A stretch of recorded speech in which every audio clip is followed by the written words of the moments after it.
কখনো ভাবতেও পারিনি আমি আমার নিজের হাতে মাংস ধুবো, রান্না করব। কেন এই কথাটা বললাম আপনাদের সাথে একটু শেয়ার করি।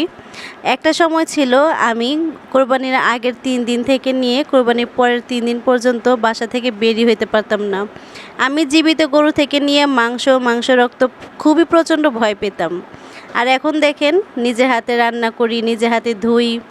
আর এখন আমি কালকে থেকে দেখতেছি কিছু কিছু সেলিব্রিটি আপুরা ক্যামেরা ধরে রাখে আর বলে যে ৫ কেজি মাংস বসায় দিলাম, ১০ কেজি মাংস বসায় দিলাম। আমি দেখতে থাকি যে তাদের হেল্পিং হ্যান্ডরাই হচ্ছে মাংসটা ধোয়, তারপর হচ্ছে প্রত্যেকটা মশলা দিয়ে দিয়ে হেল্পিং হ্যান্ডের হাতে হচ্ছে মাখায়। এটা নামিয়ে হচ্ছে ৫ কেজি মাংস বসায় দিলাম আর ১০ কেজি মাংস বসায় দিলাম।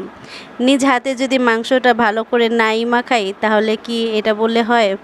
যাই হোক, আমি এখানে হচ্ছে মাংস বসিয়ে দিয়েছি, প্রেসার কুকারে আমি বসিয়েছি সব কিছু একবার মাখিয়ে। তারপরে মাঝে মাঝে হচ্ছে নাড়াচাড়া দিয়েছি, কষিয়েছি। এখন হচ্ছে আপনারা বলেন আমার কথাটা কি ঠিক কি না? নিজের হাতে কি না করলে কি মনে হয় যে এটা আমিই করলাম? মনে হয় তো এটা অন্য কেউ করলো। ক্যামেরা ধরে রাখলে তো আর এটা বলা যায় না যে এটা আমিই করেছি।